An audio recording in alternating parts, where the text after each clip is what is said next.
কুষ্টিয়ার খোকসাবাসী কেমন আছেন আপনারা সবাই? আলহামদুলিল্লাহ, আমিও ভালো আছি। আল্লাহর কাছে লাখো কোটি শুকরিয়া যে আল্লাহ তাআলা কোরআনের মাহফিলে বসে কিছু কথা বলা এবং শোনার সুযোগ করে দিয়েছেন। এজন্য আমরা সকলেই শুকরিয়া তার উচ্চ স্বরে উচ্চ কণ্ঠে পড়ছি আলহামদুলিল্লাহ। যুবক, তোমরা কেমন আছো সবাই? আলহামদুলিল্লাহ। আজকে যুবকদের জন্যই ওয়াজ হবে, কারণ মাহফিলের ডানে বামে পেছনে পুরো জায়গাটাই যুবকদের দ্বারা ব্লক হয়ে গিয়েছে। বড় সৌভাগ্যের বিষয় এইটা যে যেই যুবকগুলো একটা সময় যাত্রাপালায় থাকতো, গানের কনসার্টে যেত, সেই যুবকগুলো আজকে গানের কনসার্টে যায় না, কোন মমতাজের গান শুনতে যায় না। কোরআনের মাহফিলের যুবকরা ভিড় করতে শুরু করে দিয়েছে। আর মাহফিল কমিটিকে আমি বলবো, যদি আগামীতে আমাকে নিয়ে আসেন, এই ছোট্ট খাট্ট মাঠ দিয়ে সুদা জায়গা দেওয়া যাবে না, বিশাল বড় ঈদগাহ ময়দান করতে হবে। যত হাজার যুবক আসবে সবাই যেন মন খুলে ওয়াজ শুনতে পারে। ঠিক না? পুরো জায়গাটা লোড হয়ে গিয়েছে, এটা তো সিস্টেম না। জায়গা হবে হিউজ পরিমাণে, স্পেস থাকবে, যুবকরা শান্তি মতো মন খুলে কলিজার থেকে ওয়াজ শুনবে। ঠিক কিনা? তো মাহফিল কমিটি আসলে বোঝে নাই। আর সবচেয়ে বড় সত্য কথা হচ্ছে, এই কুষ্টিয়াতে আমার আশাই হয় না। কুষ্টিয়াতে গত বছরও এইটাই একটা মাহফিল ছিল এবং এই বছরও একটা মাহফিলই পাইছি এবং ডেট নিতে পারছি। এটা হচ্ছে কুষ্টিয়ার খোকসার মানুষের কাছে। খুশি না বেজা? আবারও আসবো ইনশাআল্লাহ। আল্লাহ তাআলা কুষ্টিয়ার মানুষের এই ভালোবাসাকে আল্লাহ তাআলা সন্তুষ্টির ওসিলা হিসেবে কবুল করুন। সকলে পড়া আমিন। আর মিডিয়ার ভাইরা এসেছে, আমি একটা জিনিস খুব খেয়াল করলাম, মিডিয়া আসলে অনেকে বিরক্তি বোধ করে, বলে এই মাইক্রোফোন কার, এত মাইক্রোফোন কেন লাগবে? ভাইরে, এই মিডিয়ার ক্যামেরা আছে বলে যুবকদের জায়গা দেওয়া যাচ্ছে না, ওইটা বুঝে না। এই মাহফিল শেষ হোক, ইউটিউবে সার্চ করবে কুষ্টিয়ার খোকসার ওয়াজ গেল কোথায়, এইটা ঠিকই খোঁজ করবে। কিন্তু মিডিয়ার লোক আসলে মানুষ সম্মান করতে চায় না। ঠিক না বলেন? আল্লাহ মিডিয়ার ভাইদেরকে নেক হায়াত দান করুন। সকলে পড়া আমিন। মিডিয়ার ভাইরা আসবে, জায়গা দিবেন। এর কারণ হচ্ছে মিডিয়ার ভাইরা কোন নায়িকার ভিডিও করতে যায় নাই, কোন নায়কের ভিডিও করতে যায় নাই, কোরআনের মাহফিলের ভিডিও করতে তারা এসেছে। We have to respect them from our heart. সম্মান করতে হবে ভাইরা আমার। আমরা দোয়া করি সবার জন্য, আল্লাহ তাআলা সবাইকে নেক হায়াত দান করে দিক। সকলে পড়া আমিন। আজকের মাহফিলে লোক হয়ে গিয়েছে আউট অফ ক্যাপাসিটি, অতএব আমি আমার ওয়াজকে লম্বা করব না, তবে যতটুকু বলবো সবার জন্য কথা থাকবে। আর একটা বিষয় জানতে চাই বিনয়ের সাথে, মা বোনেরা কোন সাইডে আছে? ওই সাইডে আছে, বামে এবং সামনে, তাই না? মা বোনদের জায়গা হচ্ছে না আমি শুনলাম। আল্লাহ তাআলা সমস্ত মা বোনকে ফাতেমার চরিত্রে চরিত্রবান হওয়ার তৌফিক দান করুক। সকলে পড়া আমিন। আমি বিশ্বাস করি মা বোনরা যদি ঠিক হয়ে যায়, স্পেশালি বাংলাদেশের মেয়েরা যদি ঠিক হয়ে যায়, গোটা বাংলাদেশের যুব সমাজ ঠিক হয়ে যাবে। কারণ বেশিরভাগ যুবক আজকে পুরো লাইফের ক্যারিয়ারে লাল বাতি জ্বালিয়ে দিয়েছে মেয়ের নেশায় আসক্ত হয়ে গিয়ে। এখন সমস্যা হচ্ছে একটা, সমাজে সবকিছু চলে, কোনো সমস্যা মানুষের হয় না। যখন হুজুররা এর বিরুদ্ধে প্রতিবাদ শুরু করে দেয়, কিছু মুনাফিক মার্কা লোক আছে বলে হুজুররা এইসব কথা বলতে পারবে না। যুব সমাজ ধ্বংস হচ্ছে, আর আমি আমার চোখ দিয়ে দেখবো, আমি বলবো না আমি বোবা শয়তান ছাড়া আর কিচ্ছু হতে পারি না। This is my responsibility. I have to talk about it. বলতে হবে আমাকে। যদি আমি না বলি, কিয়ামতের কঠিন ময়দানে রবের বিচারের কাঠগড়ায় আমাকে দাঁড় করানো হবে। চিল্লায় কোন ঠিক কিনা? অতএব আমি দোয়া করি মা বোনদের জন্য, আল্লাহ তাআলা প্রত্যেকটা মা বোনকে খাদিজার চরিত্রে চরিত্রবান হওয়ার তৌফিক দান করুন। সকলে পড়া আমিন। রাত বেশি হয়ে গিয়েছে, মা বোনেরা হয়তো বা বেশি রাত পর্যন্ত বসা পছন্দ করবেন না, আমি জানি। মা বোনদেরকে আমি অনুরোধ করতে চাই, একটা ঘন্টা ধৈর্য সহকারে বসবেন। আমি বিশ্বাস করি এবং ভরসাও করি, আশাও করি আজকের ওয়াজটা আপনাদের পুরো সমাজটাই পরিবর্তন করে দিবে ইনশাআল্লাহ। আমি মুরব্বী আব্বাজানদের জন্য দোয়া করি। আমার অনেক মুরব্বী আব্বাজানরা এসেছেন, হয়তো ভেতরে ঢুকে আছেন, দেখা যাচ্ছে না, কারণ এত যুবক এসেছে আজকের মাহফিলে, খোকসার মাহফিল ইতিহাস হয়ে থেকে যাবে। আর যুবকদেরকেও কবুল করুন, পড়া আমিন। আল্লাহ মুরব্বী আব্বাজান, দাদাজান যারা এসেছেন, আমি সবার জন্য দোয়া করি। দাদাজানদেরকে আল্লাহ তাআলা নেক হায়াত দান করে দিক, সকলে পড়া আমিন। খোকসার ভাইরা, কিচ্ছু হয় নাই ভাই, আল্লাহর ওয়াস্তে ভাই স্টেজে বেশি লোক উঠিস না বাবা। এমনি বাংলাদেশের অবস্থা খুবই খারাপ হয়ে গিয়েছে আজকাল। লাস্টে আমি একবার স্টেজ ভেঙে পড়ছি অলরেডি, কোথায় যেন পড়ছিলাম, তবে এখন আর পড়া যাবে না, এখন পড়লে অবস্থা খুবই খারাপ হয়ে যাবে। দয়া করে বেশি লোক উঠবেন না। আগে একটা তাকবীর দে আমরা, যুবক ভাইরা রেডি? এই কথা কয় না, রেডি? কুষ্টিয়াতে আমি এর আগে এসেছি, আজও এসেছি, যতটুকু আমি দেখেছি কুষ্টিয়ার যুবকেরা, মানুষেরা কাপুরুষের সন্তান নয়, সব বীর পুরুষের সন্তান। অতএব আওয়াজ কিন্তু বেড়ার বাচ্চার মতো হলে হবে না, সিংহের মতো গর্জন দিয়ে আওয়াজ দিতে হবে। লিল্লাহি তাকবীর, লিল্লাহি তাকবীর। আল কোরআনের আলো, রে বাপ, আল হাদিসের আলো। কোরআন আছে যেখানে, এই আওয়াজ কই পাবেন আপনি ভাই? এটা কুষ্টিয়ার মানুষের পাওয়ার, ঠিক কিনা? আল্লাহ কবুল করুন, পড়া আমিন। আজকে আমরা সংক্ষিপ্ত সময়ে একটি কিতাব থেকে কথা শুনবো। কিতাবটার নাম কি? এই কোরআনে কোনো ভুল আছে? কোনো সন্দেহ আছে? এই কোরআনটাকে মুত্তাকিদের জন্য গাইডলাইন স্বরূপ পাঠিয়ে দিয়েছে একজন, তিনি কে? যালিকাল কিতাবু লা রাইবা ফীহি হুদাল লিল মুত্তাকিন। আবার এই কোরআনটা যে পড়বে, খোকসার ভাইরা, কোরআন যে পড়বে তার ভাগ্যের চাকা কি বন্ধ হয়ে যাবে না খুলে যাবে? কোরআনে আল্লাহ তাআলা বলেছেন, তাহা মা আনজালনা আলাইকাল কুরআনা লিতাশকা, O my prophet, I have not sent to you this Quran that you be distressed. নবী হে, এই কোরআনটা আমি আল্লাহ তাআলা এই জন্য নাজিল করি নাই যে আপনি হতভাগা হয়ে যাবেন, দুর্ভাগা হয়ে যাবেন, বরং আমি আল্লাহ তাআলা কোরআনটা এই জন্য নাজিল করেছি, কোরআন যে পড়বে তার ভাগ্যের চাকাই খুলে যাবে। সুবহানাল্লাহ পড়েন।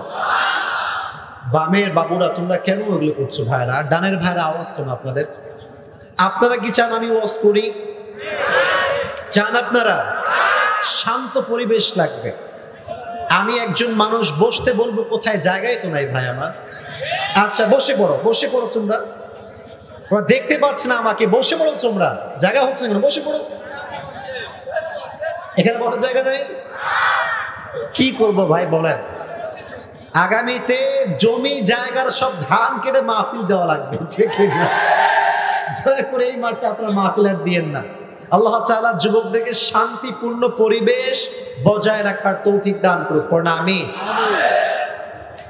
এই কোরআনটা হচ্ছে এমন একটা কিতাব, হাদিসে এসেছে, ক্বালা রাসূলুল্লাহ সাল্লাল্লাহু আলাইহি ওয়াসাল্লাম, মান ক্বারা আল কুরআন ফাস্তাযহারাহু ফাআহাল্লা হালালাহ ওয়া হারামা হারামাহ ফাআদখালাহু আল্লাহু আল জান্নাহ ওয়া শাফাআহু ফি 'আশরাতিন মিন আহলি বাইতিহি কুল্লুহুম قد وجبت له النار। যে ব্যক্তি কোরআনটা পড়বে এবং কোরআন অনুযায়ী আমল করবে, হালালকে হালাল মানবে, হারামকে হারাম মানবে, কিয়ামতের কঠিন ময়দানে আল্লাহ তাআলা তাকে বিনা হিসেবে জান্নাতে প্রবেশ করাবে। শুধু এতটুকু নয়, এমন 10 জন মানুষ যাদের উপর জাহান্নাম অবধারিত হয়ে গিয়েছিল, এই কোরআন পড়নেওয়ালা মানুষ 10 জন জাহান্নামী মানুষকে জান্নাতে দোয়ার মাধ্যমে প্রবেশ করাতে পারবে। সুবহানাল্লাহ পড়লেন না? এই জন্য এই কোরআনটা বেশি বেশি পড়ার দরকারটা আছে না নাই? যুবক ভাইরা, তোমরা কি চাও তোমাদের প্রত্যেকটা দোয়া আল্লাহর কাছে কবুল হয়ে যাক? চাও কি চাও না? আওয়াজ হয় নাই, চাও কি চাও না? একটা হাদিস শেয়ার করছি। قال رسول الله صلى الله عليه وسلم من شغله القرآن عن مسألة أعطيته أفضل ما أعطي السائلين যে ব্যক্তি কোরআন পড়তে পড়তে আমি রবের কাছে চাইতে ভুলে যায়, বলতে ভুলে যায়, দোয়া করতে ভুলে যায়, আমি আল্লাহ রাব্বুল আলামিন কোরআনকে পড়ার বিনিময়ে তাকে এত কিছু দিব যে সে কল্পনাই করতে পারবে না। অতএব আজ থেকে ফজরের নামাজের পরে আমরা একটা কিতাব দিয়ে আমাদের দিন শুরু করব। কিতাবটার নাম কি? যুবকদের আওয়াজ নাই, কিতাবটার নাম কি? আল্লাহ তাআলা সবাইকে কোরআনটা মানা, বোঝা এবং বেশি বেশি পড়ার তৌফিক দান করুন। পড়া আমিন।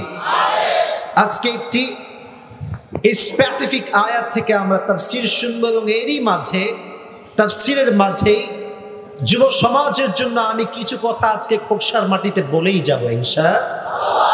তবে তোমাদেরকে ধৈর্য ধারণ করতে হবে, আমাকে শান্তিপূর্ণ পরিবেশ দেওয়া লাগবে, কারণ আওয়াজ আসলে ব্রেনের সেটআপটা ঠিক থাকে না, মাইন্ড চেঞ্জ হয়ে যায়। দয়া করে আপনারা সবাই চুপচাপ থাকবেন তো ইনশাআল্লাহ। আজকে আমরা সূরাতু আলে ইমরানের 102 নম্বর আয়াত থেকে তাফসীর শুনবো। সূরাটার নাম হচ্ছে সূরা আলে ইমরান।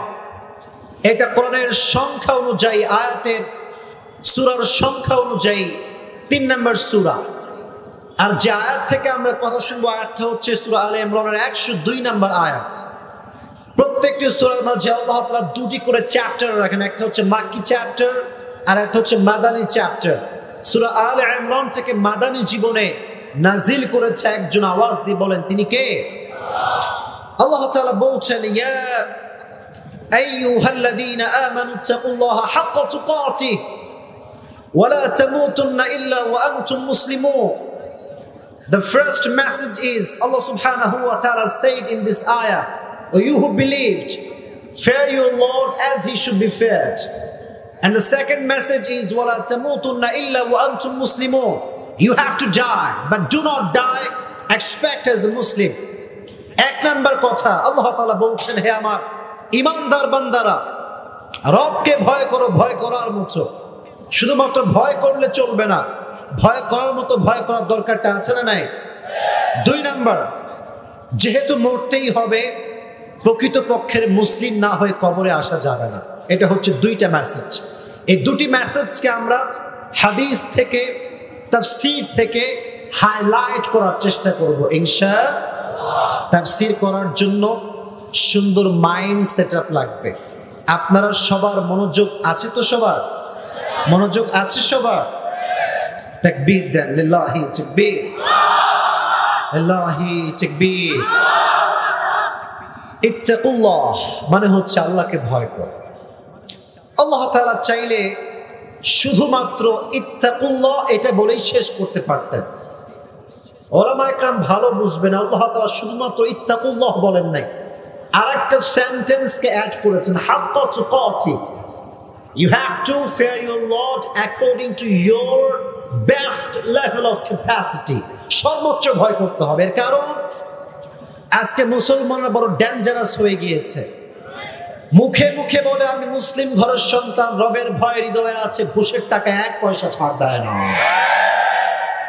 মুখে মুখে বলে আমি মুসলমান ঘরের সন্তান, কিন্তু ঘুষের টাকা পাইলে ছাড় দেয় না। এরকম লোক আছে না নাই?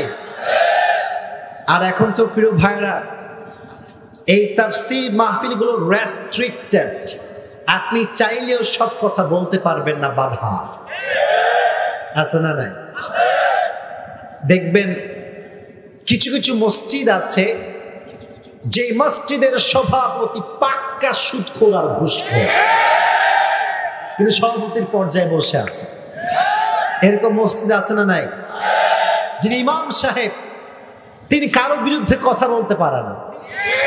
সুদের বিরুদ্ধে বললে সভাপতির গায়ে লাগে, পর্দার কথা বললে সেক্রেটারির গায়ে লাগে, ঘুষের কথা বললে আবার ক্যাশিয়ার সাহেবের গায়ে লাগে। সব কথা বলে শান্তি নাই। এই সমস্যা বাংলাদেশে আছে না নাই? এজন্য আল্লাহ বললেন, ইত্তাকুল্লাহ হাক্কা তুকাতিহি, তোমরা রবকে ভয় করো, ভয় করার মতো ভয় করো। আর যেই বান্দা রবকে ভয় করার মতো ভয় করবে, সে কখনো ঘুষ খেতে পারবে? আওয়াজ দিয়ে পারবে? তাকওয়ার ডেফিনেশন হচ্ছে দুইটা, হাদিস থেকে আমি শেয়ার করতে চাই। নাম্বার 1, তাকওয়া মানে হচ্ছে you have to accept the হালাল and you have to avoid the halal. রাসূল করিম সাল্লাল্লাহু আলাইহি ওয়াসাল্লাম বলেছেন, যে ব্যক্তি হারাম থেকে বেঁচে বেঁচে চলবে আর হালালকে নিজের জীবনের সোর্স হিসেবে অ্যাকসেপ্ট করবে, সে হচ্ছে মুত্তাকি বান্দা। সুবহানাল্লাহ পড়ে। আর 2 নাম্বার, এটা সবচেয়ে গুরুত্বপূর্ণ, রাত বাজে 12টা, রাত বাজে 2টা, ঘরের জানালা বন্ধ, দরজা বন্ধ, মোবাইল ফোন নিয়ে যুবক গার্লফ্রেন্ডকে মেসেজ দিয়েছে, হাই হ্যালো জান কি করো? এটা যখন যুবক বলে, কেউ না দেখলেও দেখে একজন, তিনি কে?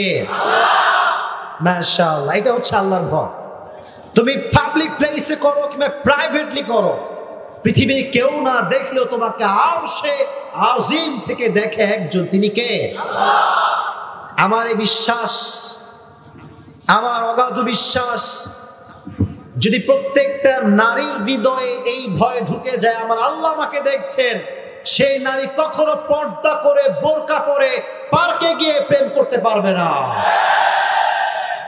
কিছু কিছু মেয়ে আছে দেখবেন বাংলাদেশে, এরা হিজাব, নেকাব, হাতের মোজা, পায়ের মোজা সবই পরে, কিন্তু এই বোরকাওয়ালি মেয়ের কমপক্ষে হাতে গুনে হলেও 4টা বয়ফ্রেন্ড আছে। এরকম আছে না নাই? আমি একটা কথা ইনশিওর করে বলতে চাই, খোকসার মাটিতে যে বোরকাওয়ালি বোরকা পরে 3-4টা প্রেম করে, সে বোরকা পড়তে পারে কিন্তু তার ভিতরে দিনের কোনো ছেটে ফোঁটা না। দিনের ছিটে ফোঁটা তার যার হৃদয়ে আছে, সে কখনো এইসব কাজ কি করতে পারবে? এটা হচ্ছে আল্লাহ তাআলার ভয়। কেউ দেখে না, দেখে একজন, তিনি কে? শুধুমাত্র এইটা নয় ভাই, যদি এই ভয়টা সবার মাঝে ঢুকে যায় যে আল্লাহ তাআলা দেখছেন, কোন অফিসার ঘুষের টাকায় হাত দেওয়ার সাহস খুঁজে পাবে না। এখন তো বাংলাদেশে সুদ বন্ধ করবার জন্য, ঘুষ বন্ধ করবার জন্য দুদক রাখা হয়েছে, দুর্নীতি দমন কমিশন। তাও দুর্নীতি বন্ধ হয় না, চাঁদাবাজ বন্ধ হয় না। আমি বলি, রবের কোরআনের শোনেন, রবের কোরআন থেকে শিক্ষা গ্রহণ করেন। প্রত্যেকটা অফিসারের হৃদয়ে যদি রবের ভয় ঢুকে যায়, সে ঘুষের টাকায় হাত দেওয়ার সাহস খুঁজে পাবে না। আচ্ছা প্রিয় ভাইরা, একটা কথা মনে পড়ে গেছে, আপনারা কি বজলুর রশিদ হুজুরের নাম শুনছেন সবাই? অনেক মুরব্বী একজন হুজুর, মাঝে মাঝে আমি ওনার ওয়াজগুলো শুনি, খুব মজা লাগে শুনতে। এখানেও আসছিল নাকি হুজুর? আল্লাহ হুজুরকে নেক হায়াত দান করে দিক, সকলেই পড়না আমিন। সেই দিন গাড়িতে বসে আছি, তো একটা ওয়াজ আসছে, ঘুষখোরের ওয়াজ, লেখা আছে বজলুর রশিদ হুজুর। তো ওয়াজটা শুরু করলাম শোনা, যে আসলে কি বলছে হুজুর আমি একটু শুনি।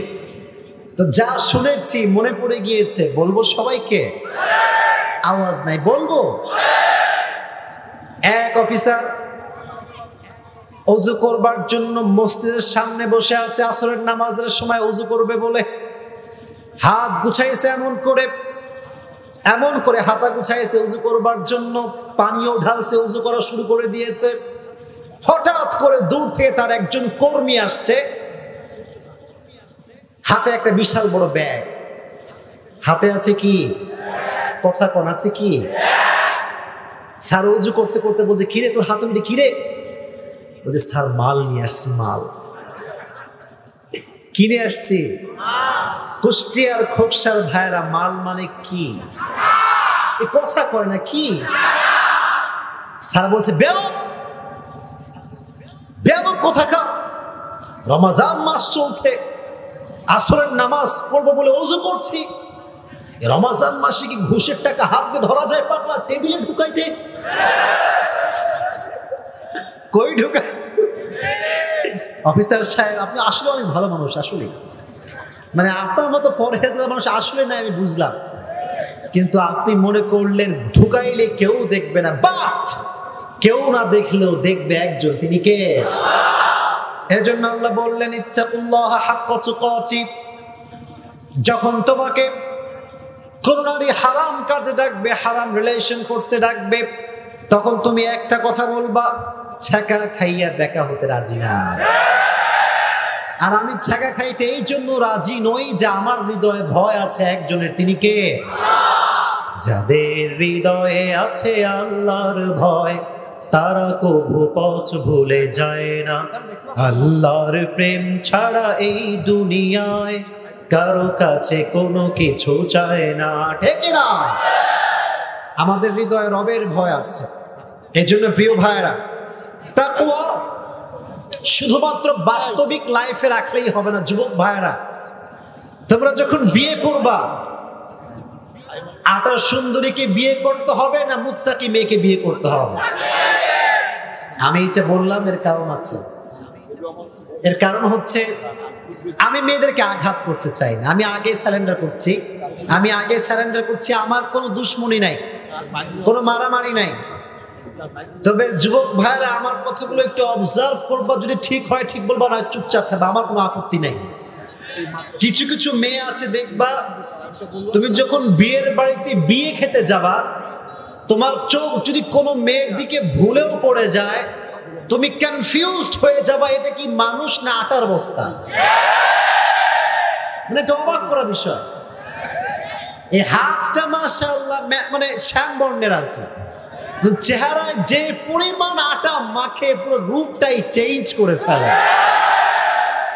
আর এখনকার সময় তো মাশাআল্লাহ ফিল্টার আছে না নাই? জাস্ট একটা স্ন্যাপচ্যাটে ঢুকে একটা সেলফি মারবে, একটা ফিল্টার মারলে তোমার 14 গোষ্ঠী 1 সেকেন্ডেই পুটে যাবে। খবরদার, এই পাল্লাই পড়বা না। কথা একটা, যার হৃদয়ে ভয় আছে সে আমার বউ হওয়ার যোগ্যতা রাখে, ঠিক না? এবার বলেন কলিজার টুকরা ভাইরা, ওমর ফারুক রাদিয়াল্লাহু তাআলা আনহু নামে একজন সাহাবী আছে। নাম শুনেছেন আপনারা সবাই? এমন কোনো মানুষ নাই যে মানুষটা ওমর ফারুকের নাম জানে না, ঠিক না? ওমর ফারুক রাদিয়াল্লাহু তাআলা আনহু, ভালো করে হাদিসটা বুঝবেন। তাকওয়া কাকে বলে, আল্লাহর ভয় কাকে বলে, ভালো করে বোঝার চেষ্টা করবেন। গভীর অন্ধকার রাতে ওমর ফারুক রাদিয়াল্লাহু তাআলা আনহু ঘর থেকে বের হয়েছেন। রাজ্যের কি অবস্থা দেখার জন্য বের হয়েছেন, কে কি অবস্থায় আছে। শর্টকাটে বলছি, জাস্ট একটা বাসার সামনে গিয়ে নীরবে স্তব্ধ হয়ে দাঁড়িয়ে গিয়েছেন। ভেতর থেকে আওয়াজ আসছে, মা এবং মেয়ে কথা বলছে। ফোকসার ভাইরা, মা এবং কে কথা বলছে? মেয়ে। প্র্যাকটিক্যালি বুঝবেন, মা একটা বিশাল বড় দুধের পেয়ালা নিয়ে আসছে, গরুর দুধ নিয়ে আসছে। এসে বলছে, এই মেয়ে এদিকে, দুধের পেয়ালা নিয়ে আসছি, তোর কাজ একটা, তুই এই দুধে পানি মিশা। কুষ্টিয়ার ভাইরা, দুধে পানি মিশানো, is it legal or illegal? Is it হালাল অর হারাম? ডেফিনেটলি হারাম কাজ, ভালো কাজটা হতে পারে না। মেয়ে বলছে যে আম্মা জান, Afwan, I am really sorry, পারবো না এটা। মা বলছে, মানে পারবি না কেন? বলছে, আম্মা জান আপনি কি শোনেন নাই, রাষ্ট্রের পক্ষ থেকে ওমর ফরমান জারি করেছে যে আমার রাষ্ট্রে দুধের সঙ্গে পানি কেউ মিশাতে পারবে। মেয়ে বলছে, আম্মা জান এটা হচ্ছে আমার মূল মেসেজ। আম্মা জান রাত বাজে 2টা, ওমর নাই, পুলিশ নাই, বিডিআর নাই, র্যাব নাই, আর্মি নাই, রাষ্ট্রের কেউ নাই, কিন্তু এই অন্ধকার রাতে যদি আমি ইল্লিগাল কাজটা করি, আমাকে কেউ না দেখলেও দেখবে একজন, তিনি কে? That's called fear of law. That's called taqwa. এটাই হচ্ছে আল্লাহর ভয়। এটা শুনে মাঝে মাঝে দেখবেন আমরা ঘুমাচ্ছি, ঘুমের মধ্যে দেখতেছি কিরে 10 তলা বিল্ডিং থেকে ঠাস করে পড়ে গেছে, আছে না নাই? তো যখনই এটা মুরব্বী দেখে বা যুবক দেখে, ঠাস করে লাভ দিয়ে ওঠে, কি দেখলাম রে এটা? তো ওমর ফারুক লাভ খেয়ে উঠায়, হয় আল্লাহর ভয় কারে বলে? ওমর বলছে, শোনো, এই যুবতী মেয়ের হৃদয়ে আমি ওমরের চাইতে বেশি ভয় আল্লাহ ঢুকিয়ে দিয়েছে। সুবহানাল্লাহ। বলছে আমার রাজ্যের প্রজারা শোনো, এই বাসার উপর একটা টিক চিহ্ন দিয়ে যাও, আমি অমর আগামীকাল আমার সন্তানকে নিয়ে এই বাসায় আসবো। সুবহানাল্লাহ পড়লেন না? এবার দেখেন ঘটনা কাকে বলে। বাসায় গিয়েছে, সন্তানকে ডাক দিয়ে বলছে, তার নাম ছিল, হাদিসে এসেছে আব্দুল্লাহ ইবনে ওমর তার নাম। বলছে, হে আব্দুল্লাহ ইবনে ওমর, আমার কাছে আসো। হে আমার সন্তান, তুমি কি বিয়ে করতে চাও? সুবহানাল্লাহ পড়ো। বাবা ছেলেকে জিজ্ঞেস করছে, তুমি কি বিয়ে করতে চাও? এটা ওমরের যুগের কথা। আর আজকালকার যুগে মেয়েও রাজি ছেলেকে বিয়ে করতে, ছেলেও রাজি মেয়েকে বিয়ে করতে। সমাজ বলে তুমি ইস্টাবলিশ না, বিয়ে দেওয়া যাবে না। এই রে ভাই, ইস্টাবলিশ হইতে হইতে এই যুবকের যৌবনটা তামা তামা হয়ে গেছে। What is this? এটা কি?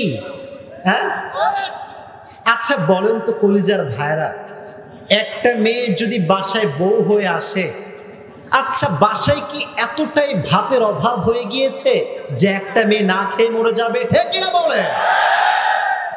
সকালেও ভাত বেঁচে যায়, দুপুরেও ভাত বেঁচে যায়, রাতেও ভাত বেঁচে যায়, আর সব ভাতের হিসাব হয় যুবক যখন বিয়ে করতে চায়। ছি ছি ছি, আব্বাজান ওমরের মতো হওয়ার চেষ্টা করেন। যদি সন্তানকে আপনি পছন্দ অনুযায়ী সময় মতো বিয়ে না দেন, ওই সন্তান যার সঙ্গে কথা বলবে ততবার জেনা হবে, আর প্রত্যেকটা গুনাহ আপনার আমল নামায় অ্যাড করা হবে। বি অ্যালার্ট, সাবধান হয়ে যান। ওমর বলছে, আমার সন্তান, তুমি কি বিয়ে করতে চাও? ওমরে ফারুকের সন্তানটা একটা মুচকি হাসি দিয়ে বলছে, আব্বাজান আমি রাজি আছি। সুবহানাল্লাহ পড়ে, আব্বা আমি রাজি। ওমরে ফারুকের সন্তান ভাবতেছে, আরে আমি তো রাষ্ট্রপ্রধানের সন্তান, প্রধানমন্ত্রীর ছেলে আমি আব্দুল্লাহ ইবনে ওমর। আমার বউ হবে প্রিন্সেস, আমার বউ হবে রাজকন্যা, আমার বউ হবে রাজকুমারী। মনটা গদগদ খুশিতে। আব্বা বলছে, হে আমার সন্তান শোনো, তোমার সঙ্গে যাকে আমি বিয়ে দিব সে কোনো রাজ্যের রাজকন্যা নয়, সে কোনো প্রিন্সেস নয়, রাজকুমারী নয়, একজন সাধারণ দুধওয়ালির সঙ্গে আমি তোমার বিয়ে দিতে চাই। সুবহানাল্লাহ পড়লেন। এই কথা শুনে তার সন্তান টাসকি খাইছে, আরে আমি প্রধানমন্ত্রীর ছেলে সাধারণ দুধ বিক্রেতার মেয়েকে আমি কেমন করে বিয়ে করব? ওমর ফারুক বলছেন একটা কথা, আমার ছেলে শোনো, এই মেয়ের কাছে ডুপ্লেক্স ট্রিপ্লেক্স বাসা না থাকতে পারে, বাপের জমি না থাকতে পারে, অনেক সুন্দরী নাও হতে পারে, কিন্তু তার হৃদয়ে ভয় আছে। একজনের আওয়াজ দিয়ে বলেন, তিনি কে? বিয়ে দিয়ে দেন। কি সুন্দর কথা দেখছেন? তাকওয়া দেখে ওমর বিয়ে দিয়েছে, প্রধানমন্ত্রী। আচ্ছা কুষ্টিয়ার ভাইরা, আমাদের বাংলাদেশের প্রধানমন্ত্রীর নাম কি? আচ্ছা কথা বুঝলে বলবেন, উনি কি গোটা বিশ্বের প্রধানমন্ত্রী না শুধু বাংলাদেশের প্রধানমন্ত্রী? আর ওমর একা একজন মানুষ, অর্ধ পৃথিবীর প্রধানমন্ত্রী। আল্লাহু আকবার।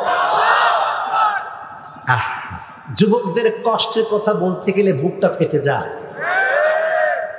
প্রধানমন্ত্রীর ছেলেকে ওমর বিয়ে দিচ্ছে দুধওয়ালির মেয়ের সঙ্গে। আর আজকালকার কিছু বাপ বের হয়েছে না, সরকারি টাকলা ছাড়া বিয়ে দিতে চায় না। আছে না নাই? ছেলে আসছে মাশাআল্লাহ, মুখে দাঁড়িয়ে আছে, টুপিও আছে, ভালো ছেলে, মুত্তাকি ছেলে। বলে, বাবা ওইসব নামাজ কালাম বাদ দাও, क्या तुम्हारे पास पैसा है? This is the first question, तुम्हारे पास पैसा है? তার মানে আজকাল বাবারা তাকওয়াকে গুরুত্ব না দিলেও টাকাকে খুব বেশি গুরুত্ব দেয়। আব্বাজানের কাছে আমার হাম্বল রিকোয়েস্ট, বিনয়ের সঙ্গে আবেদন, যখন টাকা দেখেই মেয়েকে বিয়ে দিবেন, ওই ডিভোর্স পেপারটা রেডি রেখে বিয়ে দিবেন। যে যুবকের হৃদয়ে রবের ভয় নাই, সেই যুবকের কাছে কোনো মেয়ে কখনো সুখী হতে পারবে না। আল্লাহর ভয় লাগবে। আল্লাহর ভয় যেন প্রত্যেকটা নারীর হৃদয়ে, যুবকের হৃদয়ে আল্লাহ ঢুকিয়ে দেয় পড়া আমি। তবে আসলে যুবকদের দোষ যতটুকু মেয়েদের দোষ কোনো দিক থেকে আবার কম না। আসতে ঠিক বললাম? আসলে আমি মাঝে মাঝে একটা কথা বারবার বলি, কারণ হক কথা বারবার না বললে মানুষের বুঝে আসবে না। এখন আমি দেখতে পাচ্ছি অনেক ডিজিটাল মেয়ে বের হয়েছে, এরা দেখতে একটু সুন্দরী হলে ভাবে ভাবে মাটিতে পা ফেলতে চায় না। আপনি কি হয়েছেন বোন আমার? আপনার চাইতে অধিক সুন্দরী নারী মিশরের নারীরা, আপনার চাইতে অধিক সুন্দরী আরবের নারীরা। খবর নিয়ে দেখেন, সব নারী মৃত্যুর পরে তাদের প্রত্যেকটা অঙ্গ প্রত্যঙ্গ মাটির সঙ্গে মিশে মেছা খাওয়া হয়ে গিয়েছে। কারে দেখে বড়াই করে। আর এই মেয়েগুলো একটা কোয়ালিটি বের করছে, এই মেয়েগুলো আবার দাড়িওয়ালা যুবককে পছন্দ করতে চায় না, 5 ওয়াক্ত নামাজি ছেলেকে পছন্দ করতে চায় না। মাশাআল্লাহ, ছেলে তসবিহ টিপছে, নামাজ পড়ছে, দাড়ি রাখছে, মেয়ে পছন্দ না করলো যুবক ভাইয়েরা এই মেয়েগুলো গাঁজা করার বিটিএস কে ঠিকই পছন্দ করে। এরকম মেয়ে আছে না নাই বাংলাদেশে? আমার কথা একটাই, মেয়েগুলোর রুচি নষ্ট হয়ে গিয়েছে। চিল্লাই কোন ঠিক না? রুচির ট্রিটমেন্ট লাগবে বোন আপনার। একটা কথা মাথায় রাখবেন, যুবকের R15 থাকতে পারে, ডুপ্লেক্স ট্রিপ্লেক্স বাসা থাকতে পারে, ক্যামেরা থাকতে পারে, যেই যুবকটা গাঁজাখোর, ওই যুবকটা নিজের মূল্য যেহেতু বোঝে না, ও আপনার মূল্য বুঝতে পারবে না। এজন্য সেই যুবককে বিয়ে করতে হবে যার হৃদয়ে ভয় আছে একজনের, তিনি কে? এটাই আল্লাহ তাআলা বোঝালেন যে you who believed fear your Lord as he should be feared। রবকে ভয় করার মতো ভয় করার দরকারটা আছে না নাই? এবার আসেন তাকওয়ার ক্ষেত্রে লাস্ট চ্যাপ্টার শেয়ার করি, মুরব্বীদের জন্য এটা অনেক কাজে দিবে। আমি জানি মুরব্বী এখানে কম আছে, তো মুরব্বী যদি 10 জনও থাকে তাদের জন্য কথা বলার দরকার আছে না নাই? সেই দিন আমার কাছে একজন মুরব্বী আসছে, সাদা দাড়িওয়ালা একজন মুরব্বী। কি দাড়িওয়ালা? যুবক ভাইরা স্বার্থপর হয়েও না, কি দাড়িওয়ালা? অনেক মুরব্বী মানুষ। আমি বসে আছি, দাদা জান এসে বলছে আসসালামু আলাইকুম রহমতুল্লাহ হুজুর। আমি উত্তর দিলাম যে দাদা জান বসেন। উত্তর দিয়ে বললাম বসেন। কি হয়েছে দাদা জান? বলছে বাবা তুমি তো ওয়াজ করে বেড়াও, আমার একটা প্রশ্ন আছে, যদি অনুমতি দাও করবো। আমি বললাম অবশ্যই, কেন করবেন না? অবশ্যই, আপনি আমার দাদা, আপনি আমার আদর্শের জায়গা, ঠিক কিনা? একটা কথা মনে পড়ে গেছে, দাদা যারা এসেছে তাদের থেকে শিক্ষা গ্রহণ করতে হবে। হারাম ভাবে 10 নারীতে আসক্ত নয়, 1 নারীতে আসক্ত হলেই চলে। আজকালকার যুবকরা একটা না 4টা না হলে চলেই না। লুচ্চা মার্কা যুবক আছে না নাই? এদেরকে হেদায়েত দান করে পড়া। আমি বেশি জোশ না, বেশি জোশ না, আমাকে বলতে দেন। দাদা বলছে যে বাবা শোনো, আমি আমার জীবনের শুরু থেকে নিয়ে আজ অব্দি 5 ওয়াক্ত নামাজ কখনো ছাড়ি নাই। আমি আমার সন্তানদেরকে হাফেজ বানিয়েছি, আলেম বানিয়েছি, ভালো ভালো মানুষ বানিয়েছি, কিন্তু আমি আল্লাহর ভয় নিয়ে এত বেশি চলি, তাকওয়া নিয়ে এত চলি, কিন্তু আমি টাকার মুখ আজ অব্দি দেখতে পারলাম না। আমার ঘর আগেও টিনের ছাপড়ার ছিল, আজও টিনের ছাপড়ার আছে। বাবা তাকওয়ার মতো গুণ অর্জন করে আমি কি ঠকে গেলাম? আমি কি ঠকে গেলাম? আপনারা পড়েন নাউজুবিল্লাহ। আমি বুঝলাম যে মুরব্বী আব্বাজান আসলে ভুলে আছে, চিন্তাধারা ভুল হয়ে গিয়েছে, ইবলিস শয়তান ঘাড়ে ভর করেছে।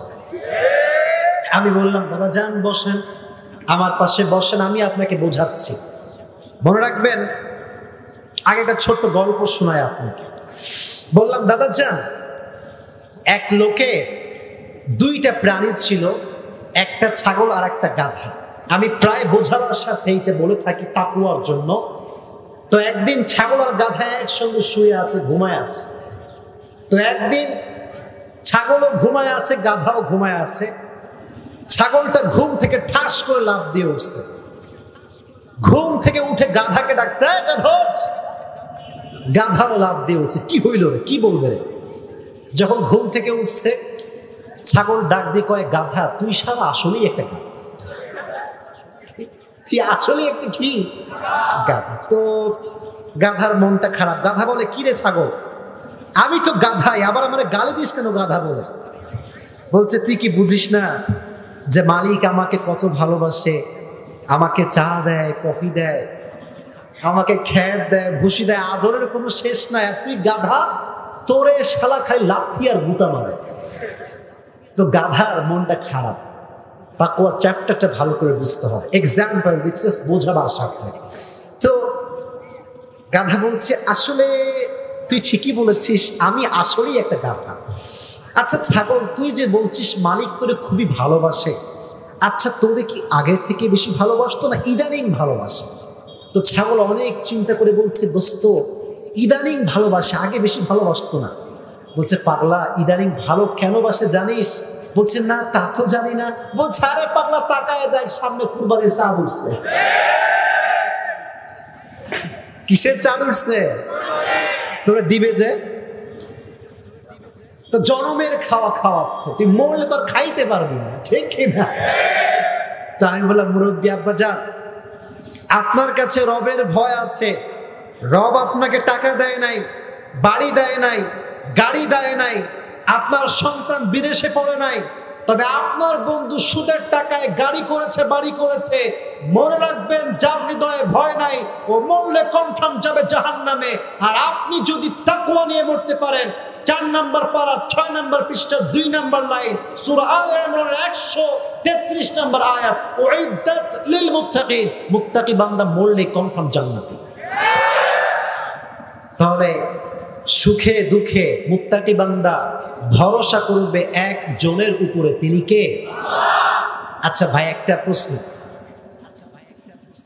খোকসার ভাইরা আমার চোখে চোখ রাখেন, এই দেখবেন সুদখোর আর ঘুষখোরের ভুঁড়ি বেশি মোটা হয়, আর ঘুষখোরের যে ছেলেগুলো আছে দেখবেন এদের গালগুলো লাদুস লুদুস ট্যাপ ট্যাপ ট্যাপ ট্যাপ করে, আছে না? না তো দেখবেন ইমাম সাহেব যিনি, তার ছেলে বেশি একটা মোটা না, সবসময় নর্মাল ড্রেসে চলে।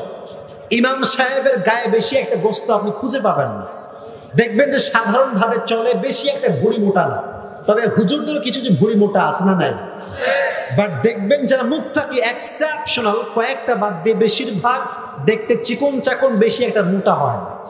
এখন প্রশ্ন হচ্ছে, হুজুর সুদখোরকে আল্লাহ এত মোটা কেন বানায়? ঘুষখোরকে আল্লাহ এত মোটা কেন বানায়? একটা এক্সাম্পল দেই।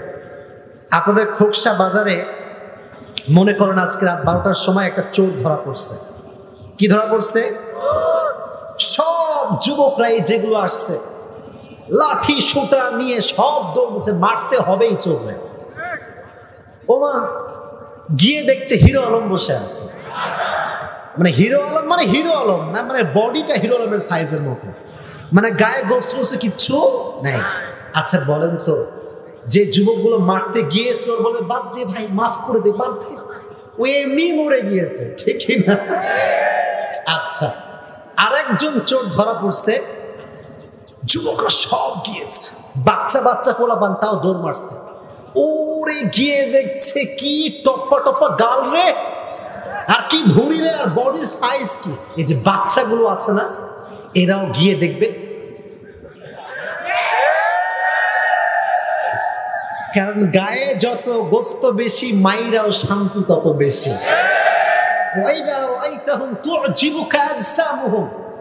তোমরা যখন সুদখোরের চেহারা দেখবা, রে লাদুস লুদুস চেহারা রে, আল্লাহ বলছে, বান্দা পাটখড়িকে আগুনে পুড়িয়ে কোনো মজা পাওয়া যাবে না, অতএব ওর গোস্ত আমি দিয়েছি, ভুঁড়ি দিয়েছি, যত বেশি ভুঁড়ি হবে জাহান্নামের আগুনে পুড়িয়ে তত বেশি শান্তি পাওয়া যাবে।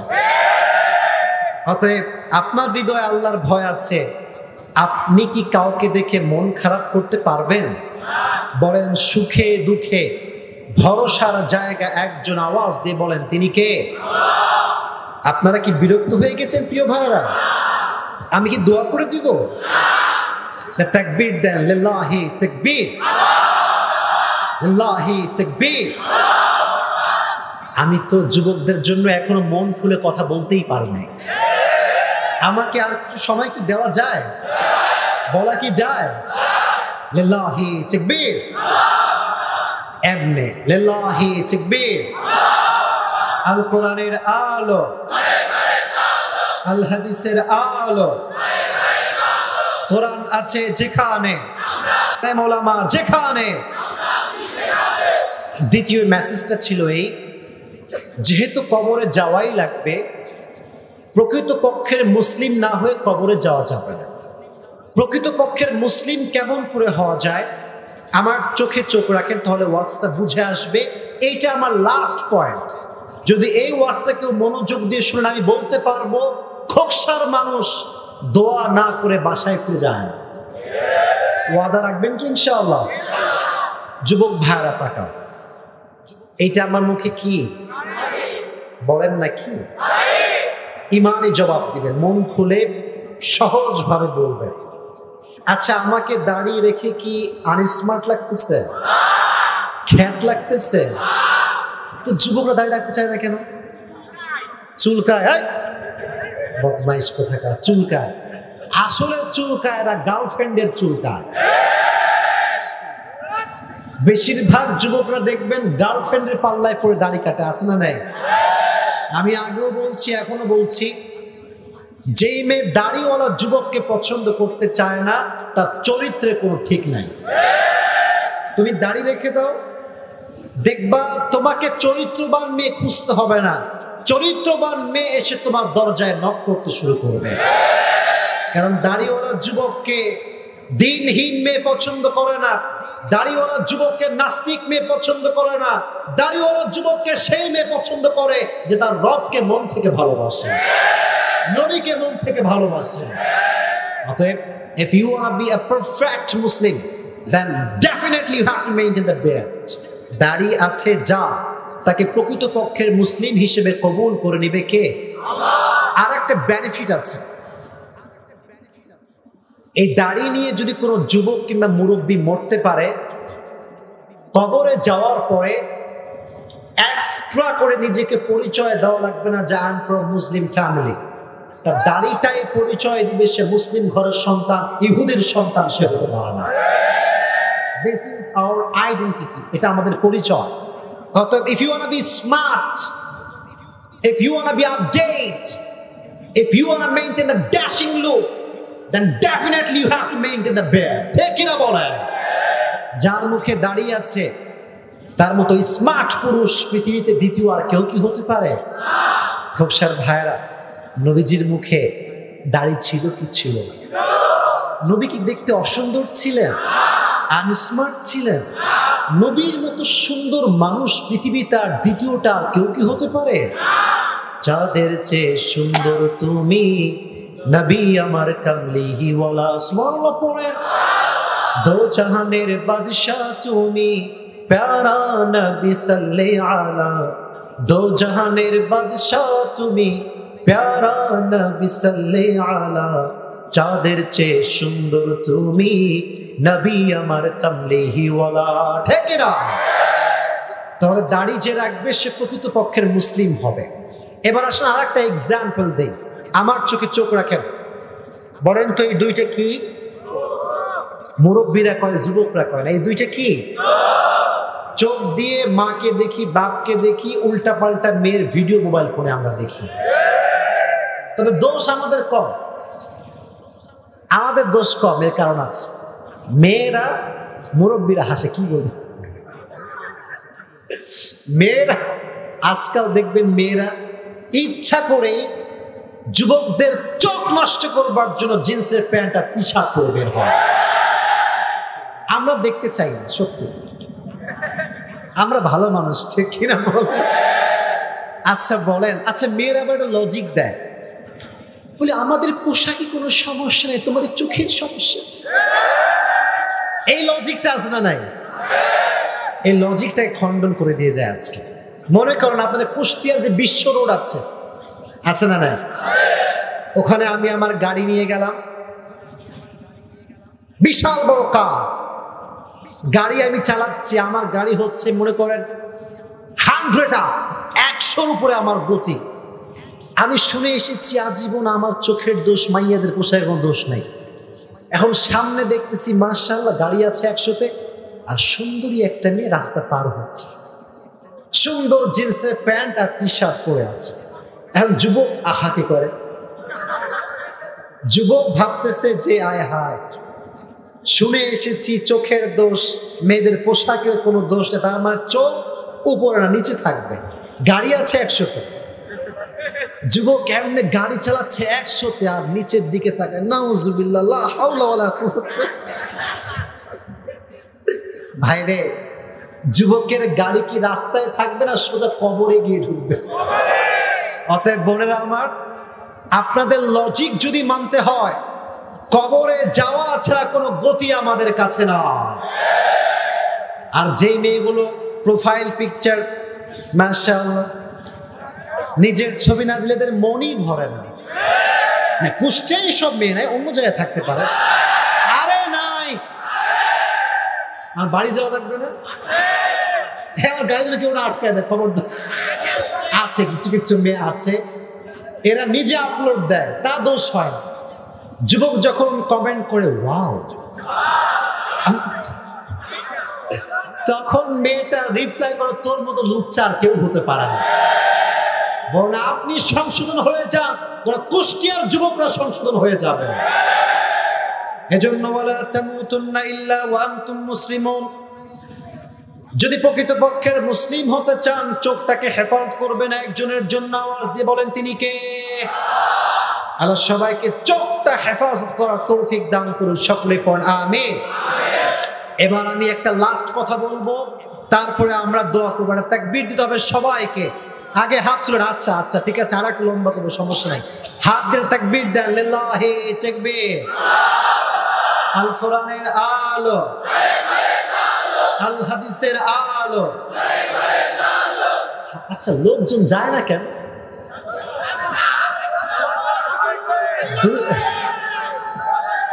দুই একজন গেলে দোয়া করা যায়, কেউ ওঠে না, কেউ ডান বাম হয় না। এটা কোরআনের ভালোবাসা। আল্লাহ এই ভালোবাসাকে কবুল করে নিক, সকলেই পড়া আমিন। কলিজার ভাইরা, আচ্ছা তবে মন খুলে কিছু কথা বলা যাবে, তাই না? খুব ভালো লাগলো, এটা খুব ভালো প্লাস পয়েন্ট যে কুষ্টিয়ার মানুষের মনের ভেতরে, কলিজার ভেতর থেকে আলেমদের ভালোবাসা আছে না নাই? তবে আমরা হুজুরা যে বড় বিপদে পড়ে গেছি। এখনকার শুধু যুবকরা নয়, আমি আমার কথা বলছি ভাই, মেয়েদের যে অবস্থা আজকাল রাস্তাঘাটে আমি দেখতে পাচ্ছি, হুজুরদের চোখ হেফাজত এটাও মুশকিল হয়ে গিয়েছে। পারে না, হুজুররা পারে না। পারে পারে পারে, চোখ পড়ে যায়। আল্লাহ যেন আমাদের চোখটাকে হেফাজত করে, সকলেই পড়ে না আমিন। একটা কথা মনে পড়ে গিয়েছে, বলবো সবাইকে? কথার চ্যাপ্টার আগে বুঝতে হবে, প্রকৃতপক্ষের মুসলিম হতে হলে চোখের হেফাজতের দরকারটা আছে না নাই? একজন হুজুর, বড় একজন আলেম, মুরব্বীদের বয়সের মানুষ, 60 থেকে 70 বছর বয়স হবে। তো হুজুর সবসময় চোখে একটা চশমা পরে, ডাব্বা চশমা। চশমা খুললে হুজুর কিছু দেখতে আর, কথা কম, দেখতে আর। আগে ওয়াদা করতে হবে, রাগ করা যাবে না। রাগ করবেন আপনারা? আওয়াজ দিয়ে বলুন, রাগ করবেন? নেগেটিভলি নেবেন না, কথাটা একটু বোঝার ট্রাই করবেন। এক হুজুর, বড় আলেম, বিদগ্ধ আলেম, 60-70 বছর বয়স, ইন্ডিয়ার একজন আলেম। তো ট্রেনে উঠেছে দিল্লি যাবে বলে। যাবে কোথায়? ট্রেনে যখন উঠেছে, আগে ট্রেনগুলো দেখবেন সামনেও লোক, আবার মুখোমুখি লোক। এখনকার ট্রেনগুলো বাসের মতো হয়ে গিয়েছে, এক বরাবর। কিন্তু আগের ট্রেন এই পাশেও যাত্রী, এই পাশেও যাত্রী ছিল কি ছিল না? ইভেন এখনো আছে, তবে বেশি একটা অ্যাভেলেবল না। হুজুর ট্রেনে উঠেছে দিল্লি যাবে বলে। ট্রেনে যখন উঠেছে, যে সিটে হুজুরের সিট পড়েছে, যখন সিটে বসতে যাবে, হুজুর দেখছে একজন মেয়ে অশ্লীল পোশাক পরে, মানে জিন্সের প্যান্ট আর টি শার্ট পরে হুজুরের ঠিক চেয়ারের সামনে বসে আছে। তো হুজুর তা আল্লাহওয়ালা মানুষ, ভালো মানুষ, তোমাদের মতো আর কি। তো হুজুর মেয়েটাকে দেখেই সঙ্গে সঙ্গে আস্তাগফিরুল্লাহ লা হাওলা ওয়ালা কুওয়াতা ইল্লা বিল্লাহ, মুখ নামায় নিয়েছে, চোখ নামায় নিয়েছে। এটা দেখে মেয়েটার ব্যক্তিত্বে আঘাত লাগছে। আয় হায়, ইন্ডিয়াতে আমার মতো সুন্দরী মেয়ে আর কেউ নাই, আর হুজুর আমার দিকে চোখ তুলে তাকালো না, হুজুর কত বড় সাহস। মেয়েটার ব্যক্তিত্বে আঘাত লেগে গেছে, কিন্তু হুজুর নিয়ত করছে যাই হয়ে যাক, কিয়ামত হলেও চোখ আমি তুলবো। মেয়ে হচ্ছে বেয়াদব, নাছর বান্দা। এখন হুজুর ডান দিকে যায়, মেয়েটাও ডান দিকে যায়, হুজুর বাম দিকে যায়, মেয়েটাও বাম দিকে যায়। তো হুজুর প্রথমবার যখন চোখ পড়েছিল, আমি আগে বলেছি নেগেটিভলি নেবেন না, শিক্ষার জন্য বলছি। হুজুর এক পলকে দেখেছিলেন মেয়েটা একটা টি শার্ট পরে আছে, আর মেয়েটার একটা গেঞ্জিতে একটা ছবি দেওয়া আছে। ছবিটা হচ্ছে এরোপ্লেনের ছবি। কলিজার ভাইরা, কিসের ছবি? এটা ঠিক বুক বরাবর রাখা আছে, এরোপ্লেনের ছবিটা। তো যখন হুজুর বুঝতে পেরেছে মেয়েটা বেশি একটা সুবিধার না, বদমাইশ টাইপের মেয়ে, তখন হুজুর বুঝে গিয়েছে সাইজ না করলে ঠিক হবে না। আসতে ঠিক বললা কেন তোমরা? তা আমি আগেই বলেছি ভূমিকাতে, হুজুর চশমা খুললে মুরব্বী কিছু দেখতে আর তো হুজুর চালাকি করে চশমাটা খুলে ফেলছে। খুলে ঠিক মেয়েটার ওই জায়গাতে